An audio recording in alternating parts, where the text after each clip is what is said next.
Bienvenue. Je pense qu'on est tous ravis de pouvoir se retrouver enfin pour des événements en présentiel. Et donc, au nom du Cercle, on est vraiment ravis de vous avoir tous avec nous aujourd'hui. Donc, pour cet atelier consacré à la Covid et l'impact de la Covid sur l'exécution des contrats, j'ai le plaisir d'avoir avec nous aujourd'hui Madame Céline Leroy, qui est associée Litigation and Forensic du cabinet 8 Advisory. Stéphanie Smat-Pinelli, directrice juridique contentieux du groupe Orano, et on a le plaisir d'avoir Monsieur le Président Paul-Louis Netter du Tribunal de commerce de Paris. Voilà, donc l'idée de cet atelier, donc, c'est de voir quel est l'impact de la survenance de la Covid-19 sur l'exécution des contrats et sa possible qualification en cas de force majeure. Peut-être un petit rappel pour dire que du point de vue du droit des marchés publics, il y avait une déclaration de la part de notre ministre des Finances de l'époque pour considérer la Covid-19 comme un cas de force majeure. S'en est suivi notamment une décision de la Cour d'appel de Colmar en matière de droit des étrangers qui a reconnu effectivement la Covid comme un cas de force majeure. Mais qu'en est-il des contrats du droit privé? Et déjà peut-être un petit rappel sur les cas de pandémie qu'on a pu connaître par le passé et comment est-il traité par les juges judiciaires. Donc là, peut-être je peux passer la parole, Monsieur le Président. Est-ce que vous voulez nous dire deux mots, ou Stéphanie?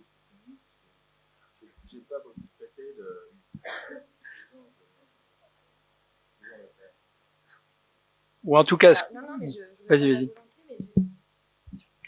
Merci. Bonjour à tous. Je suis aussi ravie de vous revoir en vrai. Alors non, j'ai pas eu nécessairement personnellement l'occasion de traiter de ce type de dossier par le passé. Néanmoins, la pandémie nous a tous, les uns et les autres, j'imagine, permis de nous replonger un petit peu dans ces jurisprudences. Et ce que j'en retiens vraiment, c'est que c'est une vraie analyse au cas par cas, et c'est une analyse in concreto qui demeure dans la grande majorité des cas, avec quand même très souvent, dans les quelques décisions que j'ai pu constater, plutôt une tendance à ne pas retenir la force majeure, surtout en considération du critère de l'irréversibilité, qui est en réalité le critère qui est le plus, à mon sens, subjectif, puisque c'est celui qui nécessite vraiment une démonstration un peu plus élaboré que le caractère imprévisible qui est souvent, typiquement pour le Covid, assez incontestable. Le caractère irréversible l'est moins, parce que en fonction des contrats, on a vu que les entreprises ont fait preuve finalement d'une grande adaptabilité, d'une grande souplesse aussi dans l'application de leurs contrats. Et c'est ce que je retiens moi des décisions passées, de l'analogie que je pourrais faire avec les décisions à venir, c'est-à-dire vraiment de cette appréciation de la possibilité de réaliser certaines des obligations contractuelles, à minima, la capacité aussi d'adapter les contrats, d'adapter les montants, de conclure des avenants, et toutes ces choses-là et ces débats-là vont à mon avis être les débats les principaux qui vont émerger, et qui en réalité émergent déjà, parce que j'anticipe un petit peu sur la suite. On a encore peu de contentieux, alors moi j'interviens vraiment avec ma casquette contentieux. Pour l'instant, on a eu plutôt beaucoup de discussions amiables, ou en tout cas de tentatives de poursuivre à tout prix l'activité, qui est en fait quelque chose qui montre que tout n'était pas irréversible. Les contentieux vont un petit peu arriver maintenant, j'imagine. C'est un peu le temps du bilan après celui de la sidération et de la réaction. Donc, pour ce qui concerne le passé, je pense que l'analogie qu'on fait, c'est bien celle de l'interprétation au cas par cas de chacune des situations, et parfois un travail très minutieux d'analyse des obligations concernées et de l'impossibilité ou pas, complète ou partielle, de les exécuter. Alors, bonjour à tous, Céline Leroy. Juste pour me présenter en deux mots et juste situer mon positionnement, je vais avoir un positionnement plus opérationnel et financier, puisque je suis de formation expert comptable, je suis expert judiciaire, et moi j'interviens sur l'argumentaire financier dans le cadre de contentieux.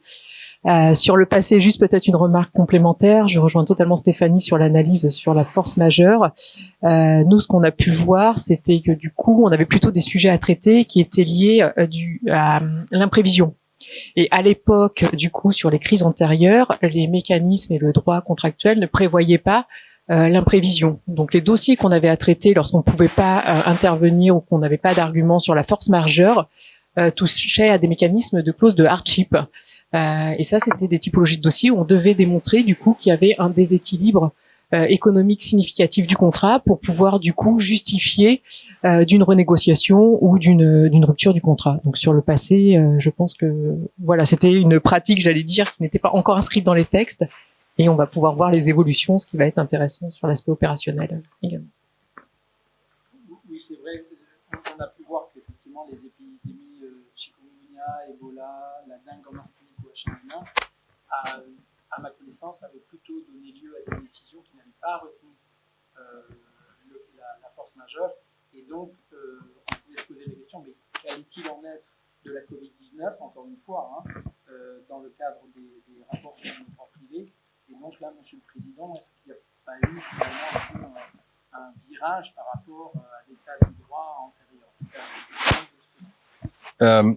C'est à mon avis un peu tôt pour dire ça. Je vais rappeler quand même les critères de la force majeure. Maître Smatpilini en a dit un mot, mais c'est compliqué la force majeure. Je veux dire, c'est un peu comme le dol. C'est quelque chose qui produit des effets dévastateurs, mais encore faut-il arriver à prouver la force majeure. Alors c'est le 218 alinéa 1.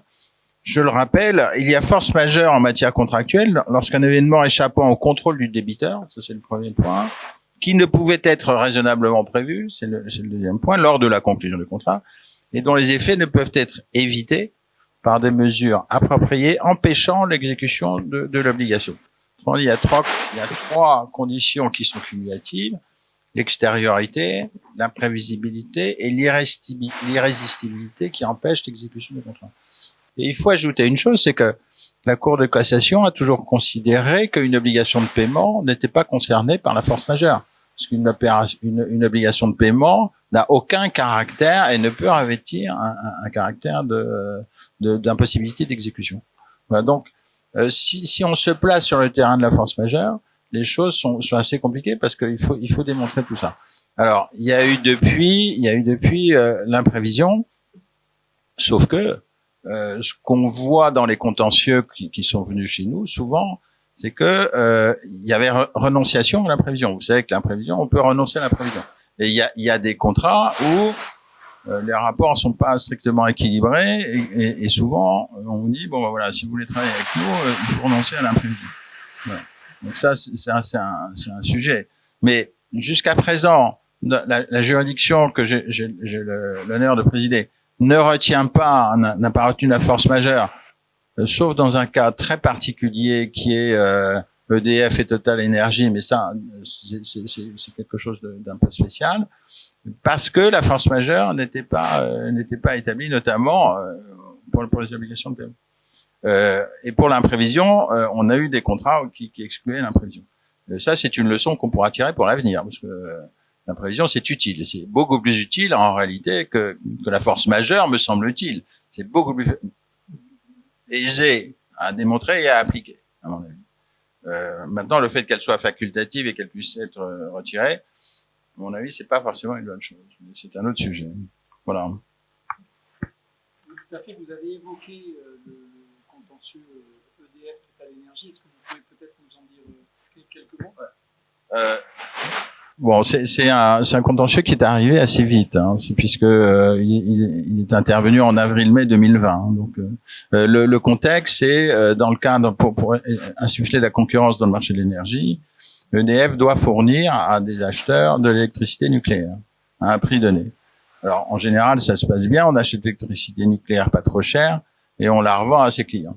Sauf que la Covid, elle a fait quoi? Elle a fait que la demande d'électricité, comme vous pouvez vous imaginer, a baissé de façon radicale. C'est-à-dire que les gens qui achetaient de l'électricité pour faire tourner leurs machines, pour faire tourner leurs usines, soudain, ils n'en avaient pas besoin parce que les machines ou les usines ne marchaient plus.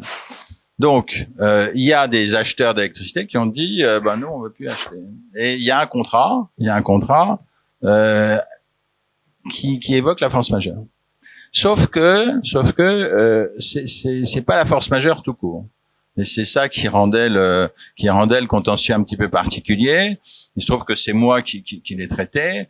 La force majeure, c'est les critères que j'ai évoqués tout à l'heure, mais dans l'impossibilité d'exécution, il y avait un petit addenda qui disait c'est impossibilité d'exécuter le contrat à des conditions économiques raisonnables. Alors là, ça change tout. Vous imaginez bien, je veux dire, à partir du moment où on vous dit c'est à des conditions économiques raisonnables, vous voyez que ça devient une mixité entre le hardship et la force majeure classique. Et donc, j'ai considéré, en fait, que effectivement, la clause de force majeure pouvait s'appliquer. Et donc, il se trouve, c'était Total, mais il n'y a pas eu que lui, était fondé à réclamer la suspension du contrat.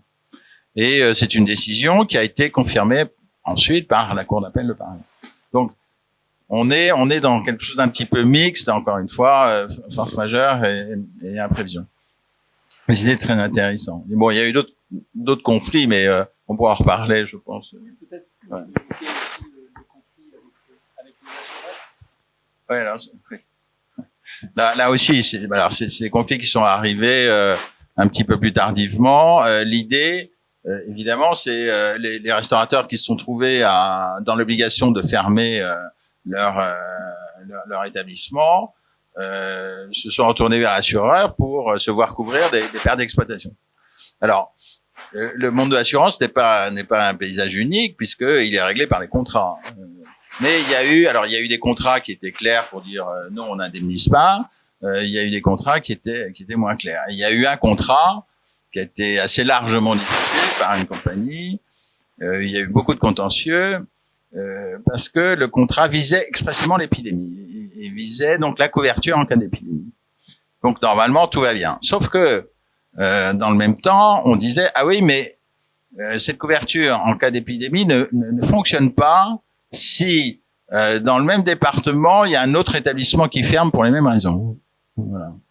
Et donc il y a eu évidemment, il y a eu, comme vous l'imaginez, des litiges qui ont été portés devant les tribunaux de commerce et ce à peu près dans toute la France. Alors il y a eu des décisions de premier niveau qui ont été un peu bigarrées. Au début, c'était un peu blanc, un peu noir, et puis progressivement, s'est dégagé une tendance qui a été de dire le contrat ne peut être accepté parce que en même temps qu'il indique qui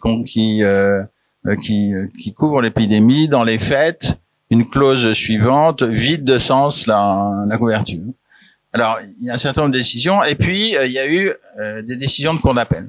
On a 3 décisions de cour d'appel, 2 d'entre elles vont dans le sens, le contrat est vidé de sens, donc l'assureur doit indemniser le restaurateur, et puis il y a eu une décision de cour d'appel qui dit non, la clause est claire, et donc l'assureur n'est pas forcé de couvrir le préjudice.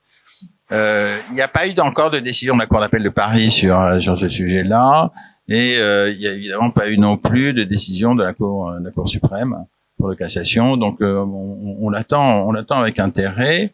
On s'était fondé assez largement là-dessus pour prendre les décisions. Enfin, le tribunal de commerce a rejeté en général, a dit le contrat est vidé de sens, parce que vous avez je le rappelle, c'est l'interprétation des contrats.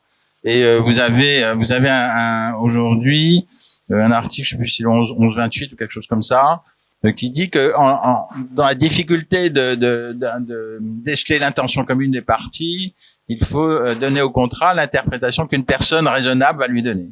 Et on a considéré qu'à partir du moment où on parlait d'épidémie, ça se limitait pas à un cas, voilà, et que la compréhension classique et normale d'une personne raisonnable n'est pas de dire une épidémie, c'est une personne qui est touchée, ou en tout cas dans un lieu. Voilà. Donc ça, c'était un autre cas. Voilà. Merci beaucoup. Peut-être, Céline, est-ce que vous avez eu l'occasion d'intervenir dans le cadre de avec des assureurs ou entre bailleurs et preneurs sur vous voulez pouvoir nous dire quelques mots sur l'indemnisation, les questions qui ont été soulevées à cette occasion? Nous, ce qu'on a pu voir très concrètement sur ces dossiers, mais on l'a évoqué sous l'angle du droit, hein, c'est qu'il y a cette volonté de comprendre l'intention des parties et de comprendre la réalité économique derrière. Donc, on a eu énormément de travaux, pas énormément, on a eu des travaux à réaliser sur les 2 fondements juridiques, soit la force majeure et donc du coup le caractère irrésistible, soit sur l'imprévision et le caractère excessivement onéreux de la poursuite du contrat.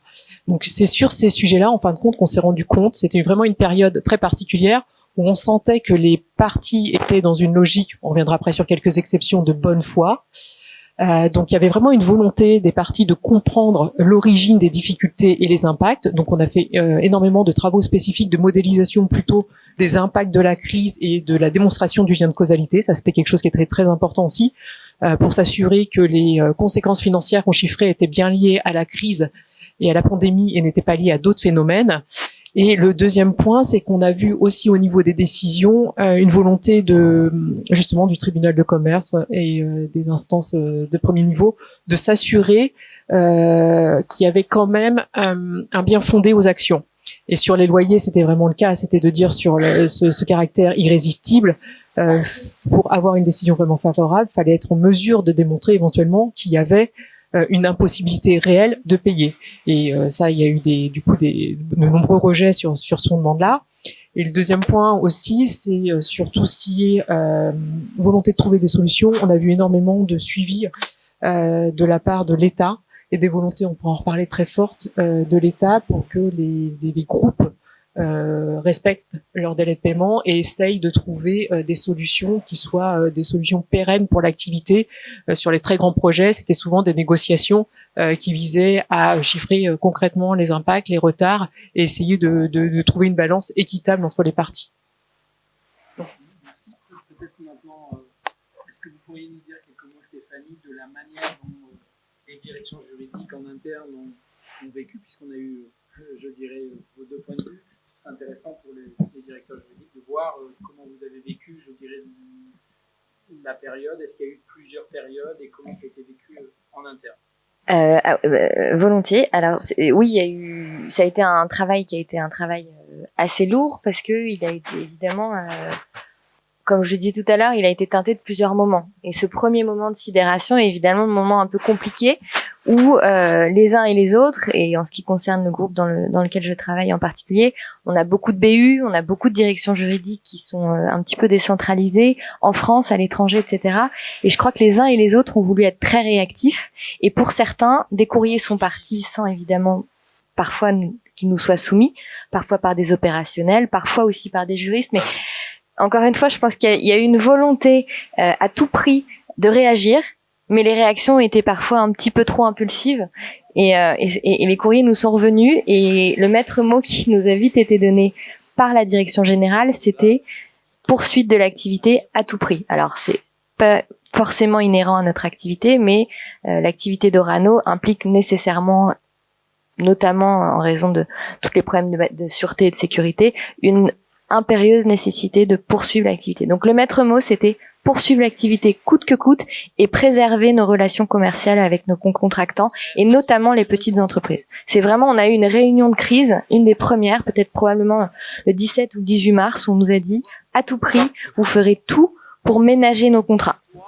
Donc c'était bien parce qu'au moins on avait une guideline et on a pu avoir après diverses manières de l'exercer. C'est là où je parle justement de tous ces courriers qui sont partis un peu à tort et à travers, qui ensuite nous sont revenus et dans lesquels on a vu que pour certains de nos opérationnels ou juristes avaient d'office qualifié la force majeure, d'autres au contraire la combattaient en fonction évidemment de la rédaction du contrat, mais aussi de la philosophie dans laquelle les uns et les autres pouvaient s'inscrire. Donc ce qu'on a fait, c'est qu'on a monté au sein de la direction juridique centrale à laquelle j'appartiens, un groupe de travail pour justement faire des espèces de tableaux de recensement des contrats concernés.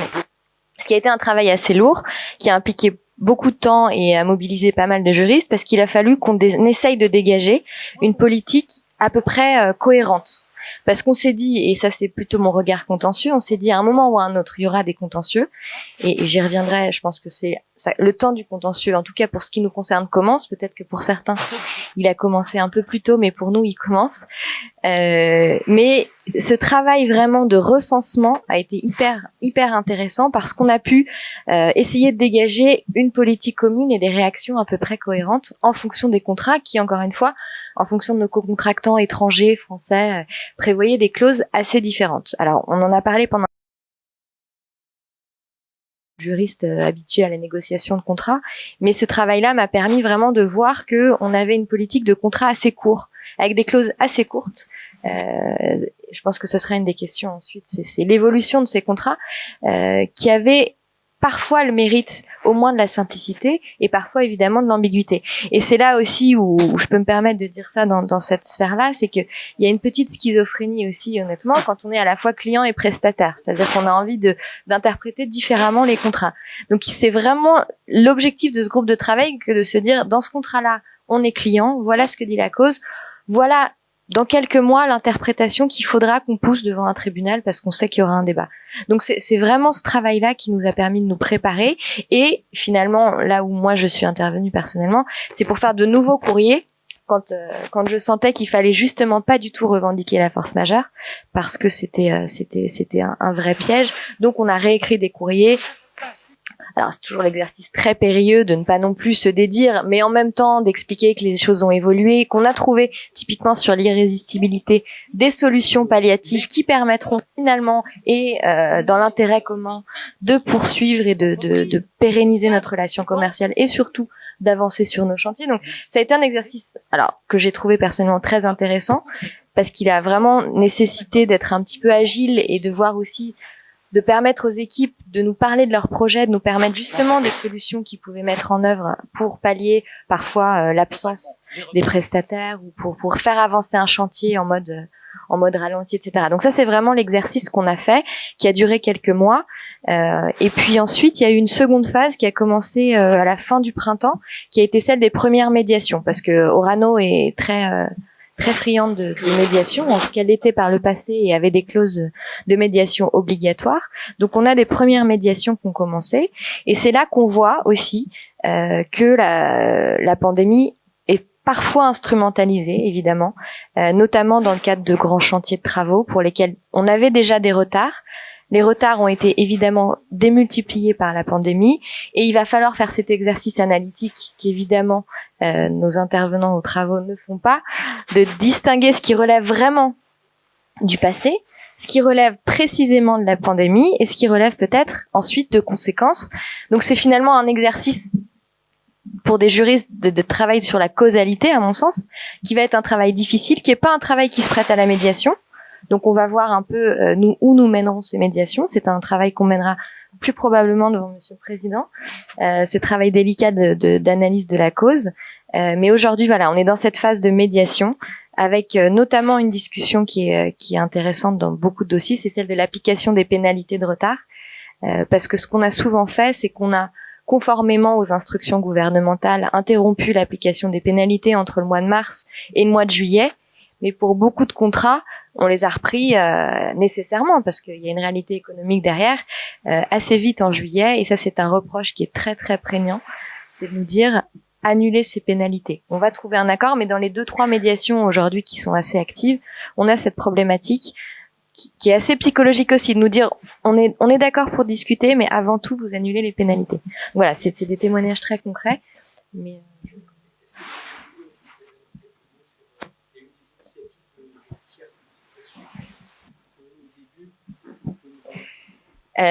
alors c'est une initiative dont je suis très fière parce qu'on l'a faite en réaction justement, et c'est une initiative qui est une initiative solidaire qui a été lancée sous l'égide du tribunal de commerce et avec l'impulsion de Monsieur le Président, avec le barreau de Paris, le Cercle Montesquieu et la FJE qui pour disons une des premières fois à mon sens, s'est réunie pour un projet qui était un projet de mobilisation de la communauté des juristes au service des entreprises. En fait, l'idée de ce projet était de se dire, on était dans cette espèce d'élan de solidarité où on voyait les hôpitaux de campagne se développer, où on voyait les uns et les autres faire des initiatives solidaires. Et la communauté des juristes, on s'est réunis avec Paris Place de Droit qui a porté ce projet en se disant comment nous, juristes, on pourrait aider les entreprises et on pourrait un petit peu limiter les dégâts et mettre le droit au service de l'économie. Donc on a créé cette plateforme qui est une plateforme de tierce conciliation, qui est en réalité une plateforme d'intermédiation, en fait, de mise en contact d'entreprises qui rencontreraient des difficultés contractuelles avec 100 personnalités du monde juridique, avocats, professeurs de droit, directeurs juridiques, magistrats, qui se sont portés volontaires pour, à titre bénévole, accompagner ces entreprises. Notre idée, c'était, en fait, notre constat de base était de se dire, de manière assez inédite, on a des contentieux possibles, mais leur cause est assez systémique. C'est pas une problématique de mauvaise foi. On n'est pas sur une partie qui, de mauvaise foi, refuserait d'exécuter son obligation. Je reviens à cette idée de cause qui souvent nous permet de nous exprimer sur beaucoup de sujets. La cause ici, elle est systémique, c'est la pandémie, et donc ces entreprises-là ont peut-être besoin d'un coup de pouce, tout simplement, pour essayer de trouver un accord. On anticipe le contentieux. La singularité de cette plateforme, c'était de se dire, on veut vraiment anticiper les contentieux. On est bien avant les contentieux, on n'est pas dans une médiation, on n'est pas dans une conciliation. C'est pour ça que le terme de tierce conciliation avait été choisi. D'ailleurs, il a suscité beaucoup de discussions entre nous, mais l'idée, c'était de se dire comment se prémunir d'un contentieux. Et l'idée était de permettre aux entreprises de conclure souvent des avenants contractuels, pas forcément des transactions aussi, mais surtout des avenants, et de renégocier leurs contrats. Voilà, c'était une initiative qui avait vocation à être éphémère, puisque elle était calée finalement sur la pandémie, donc elle est en train de prendre fin, mais cette communauté de juristes qui s'est mobilisée et qu'on remercie évidemment beaucoup, reste mobilisée pour la suite et en fonction de ce que l'avenir prédira. Voilà. Vous avez aussi évoqué la possibilité d'une approche peut-être plus dure de seconde vague qui serait plutôt devant nous, peut-être je ne sais pas si vous voulez nous en dire ou Céline, peut-être vous, et comment vous voyez les perspectives des prochains contentieux à venir, parce qu'on est moins dans une période où finalement tout le monde subit, tout le monde essaie de trouver des solutions pour arranger. Est-ce que là, maintenant qu'on a quand même plus de recul, qu'on n'est plus dans la sidération, comme vous disiez Stéphanie, est-ce que vous pensez qu'on se dirige vers une je dirais que c'est probable parce que pour rejoindre ce que disait Mme Spinelli, l'idée des premiers contentieux, au fond, c'était il n'y a pas de gentil, il n'y a pas de méchant. Si vous voulez, dans un litige, il y a une phase préparatoire, on commence par pas s'aimer vraiment, et puis après on se déteste cordialement, et on va devant le juge. Mais là, c'était pas le cas. On se retrouve avec deux parties dont on peut pas dire que l'une a fait exprès d'eux, etc., etc. C'est deux parties qui sont au fond dépassées par quelque chose qui leur est totalement extérieur. Alors, tout ça c'est très bien, mais il y a un moment quand même où on fait des comptes, quoi. Et il y a des réalités financières qui vont s'imposer évidemment aux acteurs économiques, et il est probable que on arrivera à des contentieux où oui, on aura des choses plus dures. Ça, je le crois. Pour l'instant, encore une fois, on le voit pas trop. Qu'est-ce qu'on a eu en fait comme grand litige? On a eu alors beaucoup de compagnies d'assurance, j'ai évoqué, ça tourne toujours autour des pertes d'exploitation. C'est pas terminé d'ailleurs, hein, parce que aujourd'hui on est à la phase d'expertise. Alors, ça va prendre encore un petit peu de temps, mais on va quand même déboucher. Bailleurs-preneurs, ça beaucoup, et on a eu dans les deux sens avec des arguments, les preneurs disant non, nous on veut pas payer parce que dans les faits le bailleur ne met pas le local à notre disposition. Bon, alors on peut discuter, hein, je veux dire, mais ça ça ressortira plutôt du contrat de bail et de l'interprétation qu'en feront les tribunaux judiciaires. Ça a été ça. Puis il y a eu des contentieux qui ont fait la une des journaux, qui sont induits par le Covid, mais qui ont une spécificité. Je pense notamment à tout ce qui concerne la Ligue de football, Canal+, etc., qui part de l'impossibilité pour Mediapro, enfin de la non-volonté du premier contractant de payer ce qu'il devait payer. Et donc il y a eu toute une scénario. Oui, on va rentrer sûrement dans des contentieux plus compliqués, oui, je crois. Jusqu'à présent, on a refusé la force majeure dans tout ce qu'on a vu, et l'imprévision est une clause rare parce que souvent il y a une des deux parties qui dit il n'y aura pas la clause dans le contrat. Voilà. Bon. Jusqu'à présent, c'est assez concentré sur finalement l'impact de la pandémie sur des contrats existants. Mais on sait qu'il y a eu des textes qui ont été d'enrayer les effets et qui ont eu des impacts sur l'exécution des contrats. Est-ce que vous pouvez nous parler peut-être maintenant de la suspension des procédures d'exécution, de tous ces textes qui ont été pris en application Alors ça, c'est une des ordonnances du 20 mai 2020 qui trouve son application dans le cadre d'une procédure qui est une procédure particulière, qui est une procédure amiable, qui est la conciliation. Alors ça n'a rien à voir la conciliation en termes de contentieux, hein, c'est la conciliation dans le cadre du traitement des difficultés des entreprises. C'est une conciliation mandat ad hoc. Pour ceux, je le précise pour ceux qui sont pas familiers, parce que malheureusement, on utilise conciliation pour pas mal de réalités qui sont différentes. La conciliation, donc, est une procédure amiable, hein, à la différence d'une procédure collective.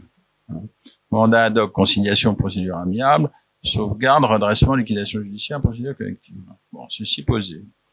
Alors, il y a eu un texte du 20 mai 2020, notamment un article 2 qui dit, dans le cadre d'une conciliation, le juge peut ordonner à la demande du débiteur la suspension des obligations ou la suspension des procédures d'exécution, etc., etc.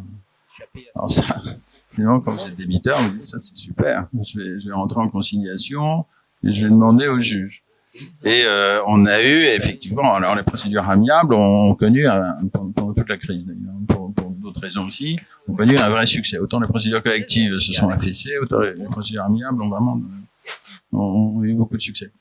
Et donc on a eu beaucoup de débiteurs qui sont venus en disant bah voilà, monsieur le conciliateur, il faut suspendre les procédures d'exécution. On trouve ça très souvent dans les bailleurs preneurs, hein. C'est souvent des groupes qui doivent de l'argent à leurs bailleurs, etc. Bon.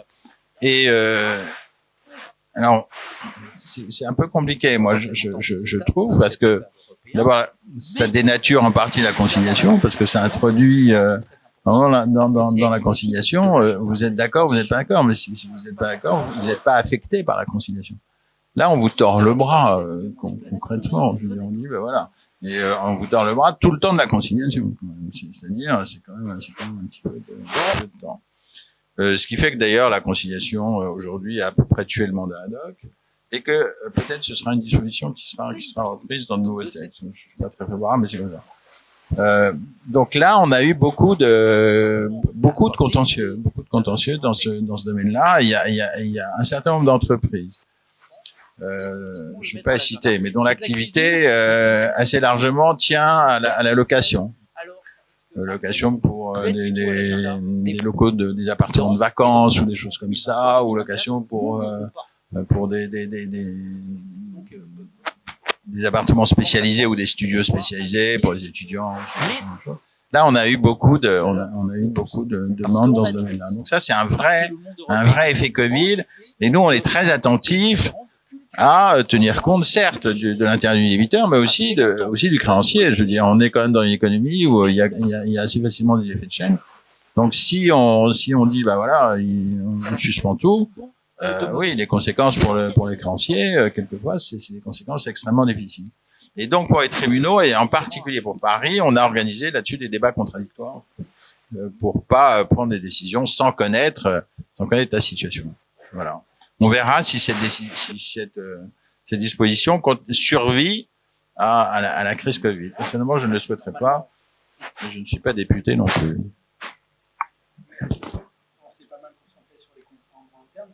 Qu'en est-il sur les contrats internationaux, notamment en matière de contrats d'acquisition et en particulier, là, on va l'étendre. Les parties envisagent l'application de burn-out dans les contrats, dans un environnement qui est bouleversé par la pandémie. Oui, c'est vrai qu'on a abordé donc les sujets plutôt les problématiques sur lesquelles il y avait des dispositifs légaux et des dispositifs dérogatoires. Ce qu'on a pu voir dans l'environnement des transactions, donc des deals, c'est qu'on est dans un monde où il n'y a pas eu de mesures dérogatoires de mise en place pour permettre de gérer justement cet événement imprévisible et qui a créé énormément d'insécurité sur tous les deals qui étaient en cours, puisque d'un seul coup, il y avait deux grosses problématiques qui se posaient très concrètement. C'était de mesurer les conséquences de la pandémie et donc l'intérêt de l'acquisition de la société. Là, on était plutôt côté acquéreur. Et le deuxième point qui s'est posé très rapidement comme question, c'était les financements. Forcément, compte tenu de la crise et de la brutalité de l'événement, il y a eu toute une phase de sidération, ce qu'on disait tout à l'heure, où tout le monde s'est retrouvé à regarder la situation, de se dire bon bah très bien, est-ce qu'on y va, on n'y va pas, est-ce qu'on acquiert les sociétés, on les acquiert pas, quelles sont les perspectives du business model dans ce contexte-là et qu'est-ce qui va se passer, et les financeurs également, principalement du coup les banques, se posaient énormément de questions pour savoir s'ils suivaient les deals. Donc pas de mesures dérogatoires. Nous, ce qu'on a pu voir donc sur ce premier niveau, j'allais dire à court terme, sur les deals qui étaient en cours, c'était la mise en œuvre de dispositifs très particuliers dans les contrats d'acquisition, qui sont ce qu'on appelle les MAC, donc tout ce qui est Material Adverse Change, qui permettent du coup à soit l'acquéreur, soit au financeur de pouvoir se désengager lorsqu'il y a un événement qui était totalement imprévisible et défavorable, je reprends les termes, important, permettant une remise en cause de la valeur de la cible. Et là, il y a eu un certain nombre de dossiers, alors j'ai repris ceux qui étaient médiatiques, qui sont apparus. Par exemple, il y avait une OPA hostile de Xerox sur HP. Et dès mars 2020, Xerox a dit que compte tenu des incertitudes, il stoppait totalement l'OPA sur HP. Et en regardant et en préparant cette intervention, j'ai voulu voir où en était l'histoire. Et il faut savoir qu'en juillet 2021, donc il y a là tout récemment, donc un peu plus d'un an après, en fin de compte là c'est HP qui fait une offre de rachat sur Xerox parce que HP la valeur de son cours a monté de 34% et Xerox sa valeur a baissé de 43%.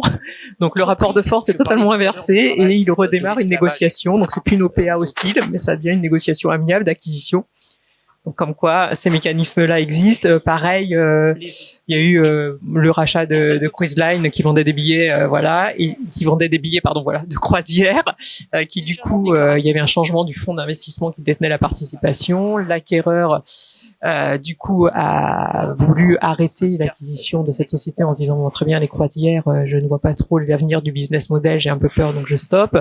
Et le fonds qui détenait la participation, qui a demandé, je crois que c'était devant le TC de Paris aussi, une exécution forcée de la vente, qui en première instance a été refusée. Il y a des procédures en appel et a priori, pour l'instant, ils ont abandonné l'opération et ils sont plutôt sur des problématiques de dommages et intérêts. Donc ça, c'est des cas très concrets sur les acquisitions à court terme. Après, le mécanisme qu'on citait, le deuxième niveau qu'il y a eu sur les acquisitions, c'était l'impact sur les mécanismes de complément de prix et d'earn-out, puisque voilà, nous on a eu à traiter des dossiers où d'un seul coup il y avait des compléments de prix qui étaient basés. Alors il y a eu deux mouvements. En 2020, on était plutôt sur le calcul des compléments de prix de l'année 2019. Donc là, on n'était pas encore impacté par la crise, et du coup les groupes étaient très agressifs parce qu'il y avait une crise pour ceux qui devaient verser complément de prix de ne pas le verser, compte tenu des incertitudes, et pour ceux qui avaient un 2019 réalisé qui était en ligne avec les performances et qui permettait donc aux cédants d'avoir ce complément de prix, de se dire il faut à tout prix qu'on sécurise ce complément de prix et qu'on l'ait parce que si on en a un complémentaire sur 2020, ça va être très compliqué. Donc, mais on a eu des négociations très dures sur le sujet, ça s'est très bien passé, et aussi des intentions des parties de comprendre la situation sur une très grosse opération française. Je ne sais pas parce que sur cette partie c'est pas connu, mais dans le retail non alimentaire. Ils ont eu également l'intelligence de dire très bien, le complément de prix de 2020, on ne va pas réentamer une procédure, on sait que ça sera très compliqué de faire la part des choses et de justifier le fait qu'on ne verse pas ou qu'on verse un montant de complément de prix. On accepte d'un commun accord de reporter sur 2021 le complément de prix. Voilà, l'enjeu il est. Vous avez tous une mention énorme. Essayer d'identifier les contrats qui étaient plutôt à risque et un travail qui a été fait. Oui, alors on a fait même un très gros travail. si je dois l'avouer, on a communiqué, on a fait des articles, on a fait des études, on a même produit une plaquette parce que c'était le point qu'abordait Stéphanie tout à l'heure. On s'est rendu compte que pour les sociétés, à très court terme et très rapidement, le besoin pour les dirigeants était d'avoir une visibilité sur les contrats à risque. Et le fait d'avoir une casquette à la fois contentieuse et opérationnelle, financière et éventuellement avec une approche juridique, avec des directions juridiques, plus de contrôle interne, nous a permis de mettre en place très rapidement une démarche très intéressante que Stéphanie indirectement a mis en place en fin de compte. Donc je vais la reprendre en grande ligne, mais c'est vrai. C'est-à-dire qu'à très court terme, on s'est dit très bien, il y a 3 étapes importantes pour un dirigeant d'entreprise à date, c'est d'identifier les contrats à risque, c'est d'être capable après, sur ces contrats à risque, de mesurer l'impact de la crise pour pouvoir prendre les décisions, on y reviendra, et troisièmement, de justifier cette décision, que ça soit à court terme pour une négociation, que ça soit à long terme dans le cadre d'un contentieux. Pour faire de manière très simple et ne pas trop déborder sur le temps, parce que, sur les critères, on a fait une analyse. Il y avait des critères à très court terme qui permettaient d'identifier un contrat à risque. À très court terme, il y avait 2 thèmes principaux. Il y avait tous les contrats qui avaient un jalon significatif de paiement à très court terme. On l'a cité tout à l'heure, on travaille énormément dans le secteur du sport et en particulier du foot. Je suis une spécialiste foot, ça ne se voit pas, mais le hasard des dossiers a fait que. Et donc du coup, on a vu, et vous l'avez suivi dans la presse, il y a eu une guerre sans fin pour éviter de payer les droits de rediffusion sur la Ligue 1 et la Ligue 2 parce que c'était des jalons de paiement très significatifs. Donc tous les contrats on s'est rendu compte que tous les contrats, quand on faisait un screening, que les opérationnels faisaient un screening, tous les contrats qui avaient un jalon de paiement à court terme significatif allaient être très certainement des contrats à risque, en tout cas sur lesquels il fallait mettre en place un dispositif de suivi de ce risque-là, parce que c'est très certainement une négociation. Le deuxième critère qu'on a vu apparaître aussi, c'était la disparition d'un élément essentiel du contrat. On en a parlé sur les OPA. À partir du moment où l'activité, le business model n'a plus la valeur attendue, forcément il y a un risque. Et peut-être même, alors je sors un peu du cadre puisqu'on n'est plus à risque, mais ce qu'on a vu aussi apparaître, c'était des contentieux opportunistes sur des secteurs qui ont été boostés par la crise. Les laboratoires d'analyse médicale sont devenus notre fonds de commerce en termes de contentieux. Tout simplement parce qu'ils ont pris une telle valeur. Tous les laboratoires qu'on trouve qui font les tests Covid ont pris une telle valeur. Souvent, ils sont détenus par des personnes physiques qui sont potentiellement en fin de carrière ou en tout cas à un moment où ils veulent valoriser leur business model. Et on s'est rendu compte qu'il y avait vraiment toute une économie, une structuration de ces réseaux qui sont de plus en plus, du coup, compte tenu de leur rentabilité, rattachés au monde de la finance et au monde du private equity et des fonds d'investissement qui portent un intérêt très très très poussé sur cette activité-là, et du coup qui se trouvaient confrontés à une problématique, c'est que ce sont des réseaux protégés comme dans le cadre de la grande distribution. On est sur des modèles un peu similaires à la grande distribution, soit avec des franchises, soit avec des modèles de protection avec des clauses de préemption ou des clauses de rachat prioritaire par les actionnaires ou les membres du réseau actuel. Et du coup, il y a eu tout un nombre de stratégies de mise en place. Alors c'est le mauvais côté qu'on évoquait tout à l'heure de la crise. Là, on n'est plus dans le solidaire. C'était la volonté de chercher des mécanismes pour contourner ces dispositifs qui protégeaient des réseaux et permettre du coup les cessions d'un certain nombre de laboratoires pour accroître d'autres réseaux. Donc on était vraiment sur des stratégies pas de cannibalisme, mais en tout cas, comme le marché était saturé, de conquête de parts de marché. Et juste pour finir, à moyen terme sur les indicateurs, sur la phase d'identification des contrats, je pense, et ça c'est toujours un sujet qu'on suit de notre côté, il y aura les contrats qui sont liés au secteur d'activité impacté, on en a parlé, l'aéroportuaire, le ferroviaire, le transport, sur lequel je pense qu'à partir du moment où on a des contrats avec ce type de sous-traitants, il y a des risques. Les co-contractants, on l'a vu dans les grands projets, les sous-traitants qui financièrement sont fragiles, il y aura des risques de renégociation. Et le deuxième niveau aussi, c'est tous les groupes qui ont annoncé on a suivi tous les profit warnings et les communications financières des grands groupes qui ont annoncé des mesures de réduction de coûts et d'investissement surtout. Un certain nombre de groupes, forcément, face à la crise, ont pris des mesures de restriction des investissements, principalement sur des activités qui sont non-core business et qui du coup vont conduire à une révision, j'allais dire, de leur plan d'investissement et éventuellement de leur contrat ou de la continuité de leur contrat sur un certain nombre d'activités. Donc ça, c'est les deuxièmes indicateurs à suivre. Et après, je pourrais détailler la plaquette et la démarche, mais après, c'était classiquement ce qu'on a indiqué. Hein. Ce qu'on a fait très clairement, c'est qu'on a voulu du coup accompagner les groupes, évaluer l'impact du coup de la crise sur leur business model. Donc c'est de la modélisation vraiment financière, là, de dire ok, on reprend le contrat, on le remet à plat, qu'est-ce que ça donne.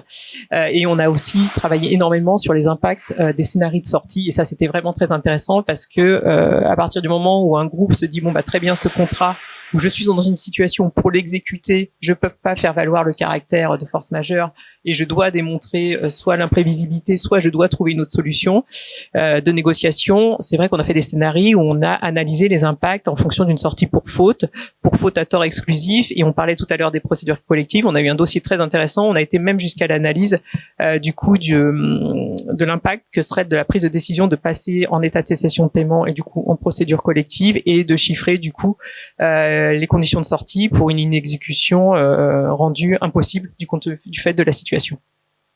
Donc tous ces sujets-là sont des sujets aujourd'hui qui sont sur la table. Merci beaucoup. Et juste pour faire effectivement la transition, vous disiez, vous aviez analysé finalement tous les arguments que les parties pouvaient trouver. Peut-être Stéphanie, pouvez-vous nous dire, vous en interne, effectivement, je pense que dans les directions juridiques, on a pu penser suspension, résolution, résiliation, renégociation sur fondement d'imprévision. J'imagine que tout ça a été aussi brainstormé en interne.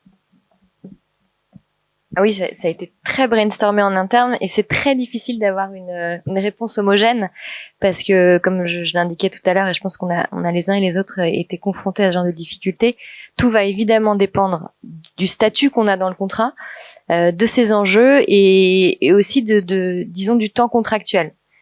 Céline, tu évoquais les jalons.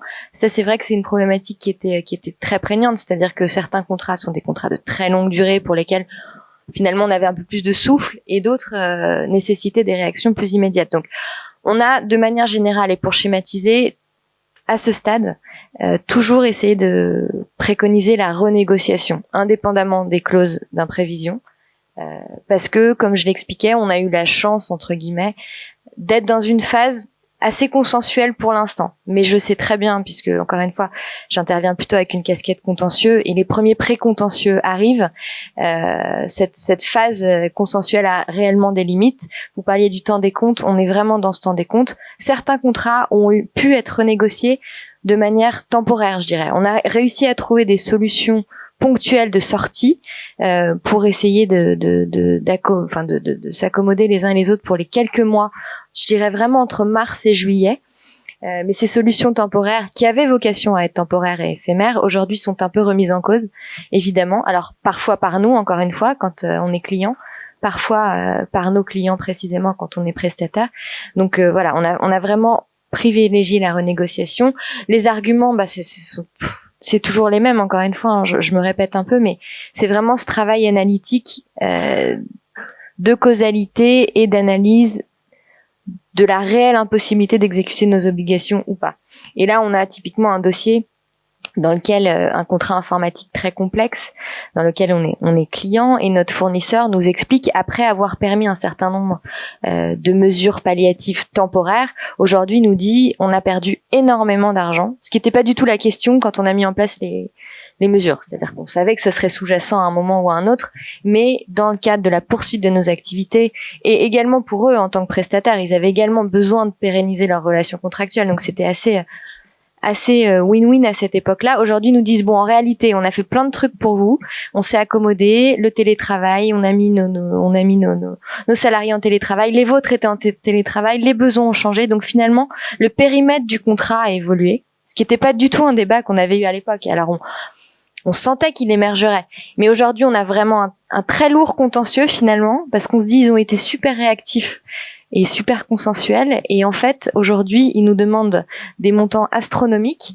dans lesquels du coup on est en train de refaire toutes les discussions, de ressortir précisément tous les courriers, d'où l'importance, on le sait tous, de chaque mot dans nos courriers, parce que là évidemment on se retrouve avec une kyrielle de courriers qui ont été échangés en disant un tel est en télétravail, comment faire, comment aménager ça, enfin voilà, plein d'aménagements qui se sont faits de manière alors je dirais pas du tout cavalière, mais presque, parce que finalement ça a été fait de toute bonne foi.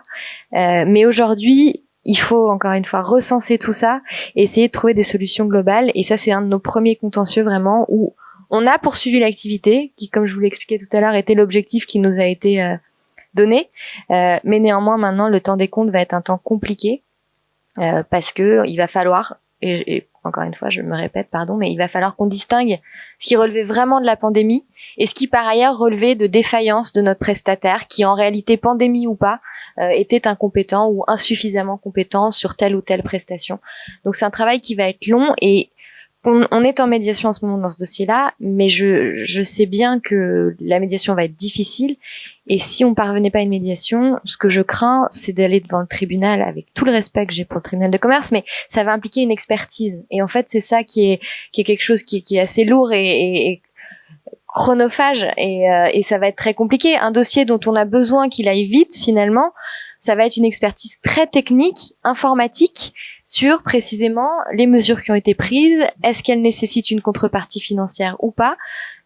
Donc on aimerait que la médiation fonctionne, mais on craint que finalement ce soit un contentieux qui va être un contentieux qui va durer très longtemps.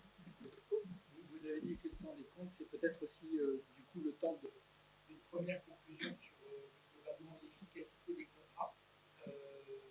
Merci pour le rédacteur. Et est-ce que vous avez noté des évolutions dans la manière dont les contrats sont rédigés, en particulier évidemment des dispositions majeures, et vous avez tout à l'heure évoqué l'intérêt et contrat très long ou contrat au contraire très court. Est-ce que vous avez là quelques recommandations à faire? Vous avez vu des évolutions? Moi, je voudrais juste dire un mot là-dessus, c'est que l'épidémie montre quoi? Elle montre, au regard des contrats, c'est que aucun contrat n'épuisera la réalité. Ça, c'est une certitude. Personne n'a jamais vraiment pensé l'épidémie. Je veux dire, si on est sérieux, on savait que ça pouvait exister, etc. Mais quand on vous parlait de plan de continuité d'activité, ça voulait dire quoi? Ça voulait dire on se retrouve tous dans un endroit avec de la puissance informatique. Qu'est-ce qui s'est passé? C'est exactement l'inverse. C'est-à-dire qu'on s'est retrouvé éparpillé façon puzzle, et chacun avec sa propre puissance informatique. Donc, encore une fois, un contrat n'épuisera jamais la réalité. Alors, si j'ai le point de vue du juge au fond, quand il est face à un contrat et à un contexte qui a changé, et je me situe pas s'il y a une clause d'imprévision, etc., etc. Qu'est-ce qu'on va rechercher? On va rechercher quand même la commune intention des parties. C'est ça qui est essentiel. Donc moi, si j'ai un conseil à donner, c'est qu'il faut être le plus explicite possible s'agissant du but du contrat, de l'objectif poursuivi dans le cadre de ce contrat et de la commune intention des parties. Et c'est à l'aune de cela, à l'aune de ces explications, que le juge pourra trancher, parce que de toute façon, vous n'arriverez jamais, même si vous faites des contrats de 1000 pages, je veux dire, ou plus encore, vous n'arriverez jamais à tout prévoir. C'est une évidence absolue. Et alors là, bon, on va évidemment maintenant dire, comme dans les épidémies, voilà, on fait ça. Ce que font les assureurs aujourd'hui. Ils suppriment les contrats. Enfin, ils couvrent pas l'épidémie, ils le disent clairement. Mais le prochain événement sera pas ça, ce sera autre chose auquel personne ne pense aujourd'hui. Donc voilà. Donc je pense que, encore une fois, ce qui est essentiel, en tout cas quand on va devant un tribunal, c'est que le juge puisse comprendre et ait une vision claire de l'objet du contrat et de la volonté commune des parties. Petite question, Monsieur le Président, j'en profite.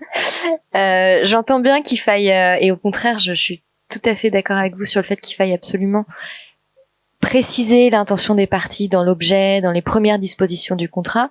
Mais quid de la clause justement de force majeure? Est-ce que, à votre sens, c'est vraiment une question qu'on se pose, parce que Mathieu, tu posais la question. Est-ce qu'on doit les revoir ou pas? J'indiquais que chez nous, on avait plutôt, sauf dans les contrats anglo-saxons, des clauses courtes. Dans les contrats anglo-saxons, c'est une litanie de causes et de possibilités couvertes ou pas par la force majeure, ce qui devient... Enfin, moi, je suis pas fanatique de ce genre de clauses. Je préfère justement qu'on s'en réfère à l'intention des parties.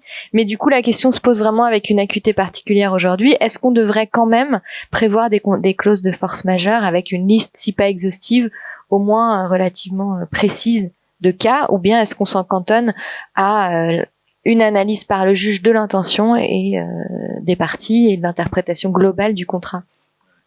Le problème de la force majeure, on l'a évoqué tout à l'heure, c'est que c'est défini par les textes. Vous avez les critères, vous êtes dans les critères, vous n'êtes pas dans les critères. Contractuellement, j'ai fait allusion au contrat EDF, etc. Là, on peut aussi aménager comme ça, c'est-à-dire faire un contrat un peu mixte finalement. On dit c'est la force majeure, mais vous avez un petit addenda qui en fait transforme quand même singulièrement la portée de la force majeure. Donc à mon avis, on peut plus réfléchir à cela. Pour le reste, oui, c'est bien d'adhérer à l'idée de préciser. Ah ouais, ça, j'en suis absolument persuadé.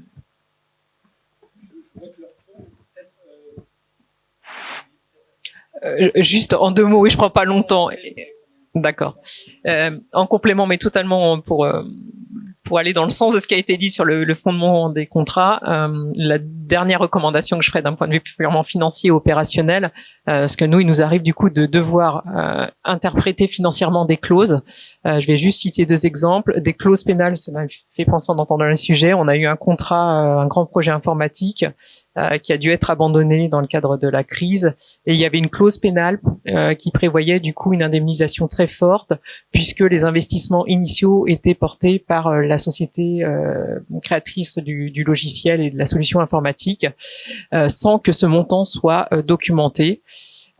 Et donc du coup, nous, on a travaillé a posteriori pour expliciter la justification économique du montant demandé et prouver que c'était pas une clause qui était une clause pénale anormalement élevée, excessive.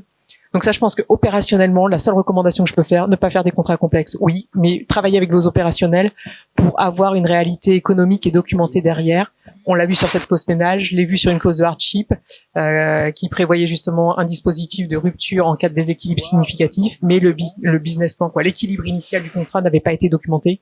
Donc la première étape qu'on a dû faire, c'est de retravailler avec les opérationnels pour documenter l'équilibre initial et prouver en quoi et quelle était l'ampleur du déséquilibre suite à un volume moins important. Je n'en dirai pas plus. Je n'ai pas dit merci beaucoup.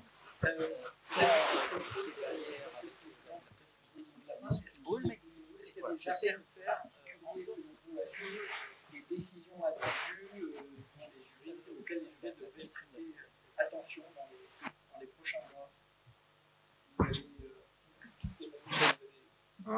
Si j'en juge par le type de contentieux qu'on a eu, et si vous travaillez dans une compagnie d'assurance, soyez extrêmement attentifs aux décisions de la Cour de cassation sur les conflits qui ont eu lieu et auxquels j'ai fait amplement allusion. Bon, il y a d'autres contentieux qui suivront leur cours. Non, moi, en dehors de cela, si, il y a eu évidemment les agences de voyage et les transports aussi, c'est clair. Si vous êtes intéressé, vous aurez matière à réflexion. Sinon, il n'y a pas d'autres grands contentieux, parce qu'une grande partie des contentieux qui sont survenus ont fait l'objet d'accords et ont été retirés par suite d'accords des parties. Je citerai pas les noms, mais tout le monde les a en tête. Merci beaucoup. Je vous propose de prendre quelques questions. Je sais pas si c'est le micro. Ah, voilà, un micro. Alors, la première.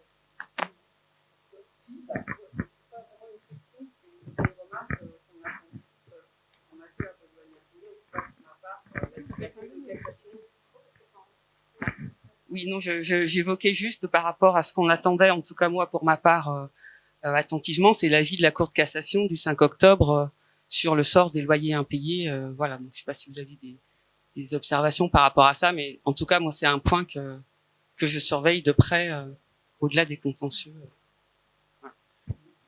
Non, je voudrais faire une réflexion là-dessus parce que en tant que juridiction de premier niveau, si vous voulez. Je trouve que dans notre système, il nous a manqué précisément la possibilité de pouvoir avoir assez rapidement des avis de juridiction, soit du 2e niveau, soit du 3e niveau. Parce que là, il y a beaucoup de contentieux, des contentieux qui sont systémiques. Je fais allusion aux assureurs. Et j'ai regretté, tout en évidemment en ne faisant pas obstacle au fait que chacun occupe sa place, etc., etc. Mais j'ai regretté qu'on puisse pas avoir ce mécanisme de consultation, d'interrogation, pour dire, peut-être indiquez-nous les éléments essentiels qui vous paraissent dans ce type de conflit et ce à quoi il faut être particulièrement attentif. Donc moi je comprends très bien et on a ressenti ce manque-là. Je l'ai dit d'ailleurs. À quoi je suis intervenu il y a pas longtemps dans un débat à la Cour de cassation sur la crise Covid. Et j'ai indiqué cela, que on était dans l'attente d'une formule de cette nature-là. Parce que, effectivement, ça conditionne énormément de contentieux.